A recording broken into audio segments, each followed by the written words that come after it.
Hello there. I wanted to do a review of the quantum flashlight I just picked up. I'm sure there are plenty of reviews of it online, but this is the quantum QFL 534. It is model number 63933. It has 534 lumens, supposedly an 805 foot range, and supposedly up to an 80-hour run time. That would depend on battery and all that. I don't know if I buy that or not. But it's a 2-in-1 function. It has high, low, and off. And they come with batteries already in them. Got the little try me button and all of that. For years, decades really, I have used the Maglites, the big Maglite. I don't remember. I think it was like a 5D cell or 5C cell battery. The exact same flashlight that all of the police and firefighters and EMTs and things like that carried for a long time. They are fantastic flashlights, or they were. The thing that I liked about them the most, besides the way the light works, and I'll talk a bit about that as much as I can explain of it, is that it was a heavy-duty aluminum construction, and you could literally use the thing as a weapon if you had to, and it would stand up to it and still work. So I don't know about these yet, but the Maglite has moved out of my financial ability to afford. And the thing of it is nowadays, and I'll show you a picture of it, or a shot of it when I get the flashlight out. Everything's moved to an LED bulb. Let me go ahead and open this up while I talk. The LED bulb, I also bought some spare batteries. These are the Thunderbolt Magnum, I think it's called. It's the cheapest D-cell batteries you can get at Harbor Freight. But anyway, everybody's moved to the LED range of bulbs now. Everyone. And I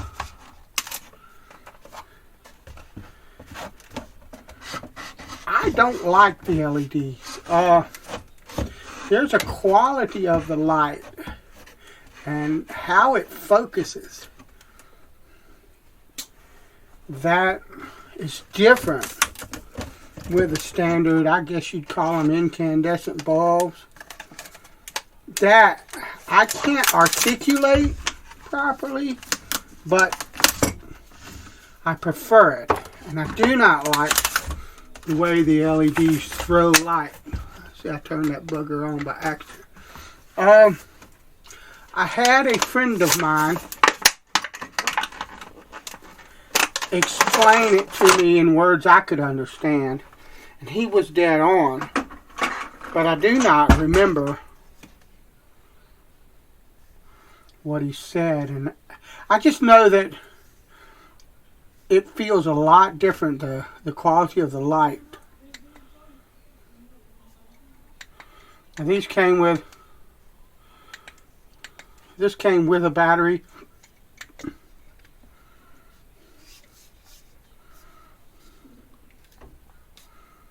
Yeah, you can't focus it in any kind of way. Maybe that's what it was. Is you can't really focus the beam. But anyway, it comes with a high, a low, and an off, and that's something I like. All the new flashlights, I like that. It's got these and these flats here, so the thing's not going to roll around too. It's nice and heavy. It has 3 batteries in. We'll look at the battery compartment here in a minute. But I like that. If I set it down, it's not going to roll off of anything very easily. It's heavy. It's aluminum. Let's look back here. This is, in my opinion, the failing. There we go. the failing of most, and it's got the same Thunderbolt batteries in it. Of most, let me put this back together now.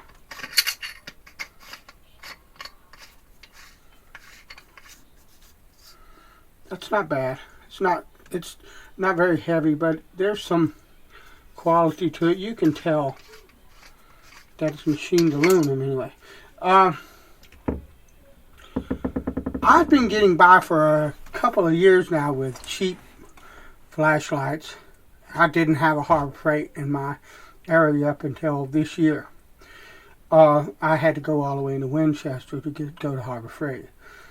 But a lot of I've been getting by with the cheap flashlights that I can find locally, and I have one that's a lot smaller than this, but it's aluminum. It's an aluminum bodied flashlight. It's machined aluminum, and it's fantastic flashlight, but it has one failing, and it's all the cheap ones have. And a lot of people say, well, the switches, they don't hold up, and what I've come to find out is it's not really the switch. What it is this spring. That's a really nice, robust, heavy-duty spring, but most of the cheap flashlights have a cheap spring in them. So when you put the batteries in the flashlight and you screw down the end, what happens is that this is not strong enough to hold the battery still in the shaft of the flashlight, and if you move the battery or the flashlight, you'll hear them rattle in there. Okay? And what happens is every time you move it, if you bump it, whatever, it has an intermittent connection, and the stupid thing will shut off, or it'll switch brightness level, or it'll, God forbid, it'll go into the strobe function. Because to be honest with you, high and low is too much for me. I want full out, but I've never had a time where I turn the flashlight down. I want the full output of the flashlight, and then I want to turn it off. I don't need low beam. I don't need strobe. You know, strobe is advertised, well, if you get in an altercation with someone and you have to use your light to blind them or whatever so that you can defend yourself, the strobe will disorient him. Look, if I shine the sucker in his eyes and it's bright enough, that'll do that all by itself. I don't need all that crap. I'd much rather have on and off. That being said, this has high, low, and off, and the first switch is high, so I'm good with it. But that's the thing. There was something else I wanted to talk about at the same time, and I'm trying to remember what it is. Wow, that spring is... Hold on a minute. The spring on this is really strong. That's a good thing.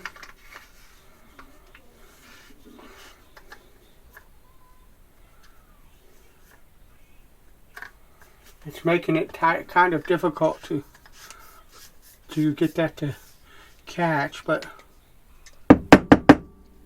oh, LED. Everything is gone to LED now, and I much prefer a standard bulb. But this is, it feels like it's going to be a really nice quality flashlight, and it's $20. Okay, it's just slightly under half the price of a comparatively sized Maglite, at least in my area. You'll pay $45 or more for the size Maglite that I want. Now I could go on Amazon and I might get a better price or something like that, but they're expensive. This is a wonderfully, from all that I can tell, it's a wonderfully made flashlight. It has the features that I want, and I could beat you to death with it if I needed to. And that is my requirements for a flashlight. Anyway, the Quantum, I forget what the QFL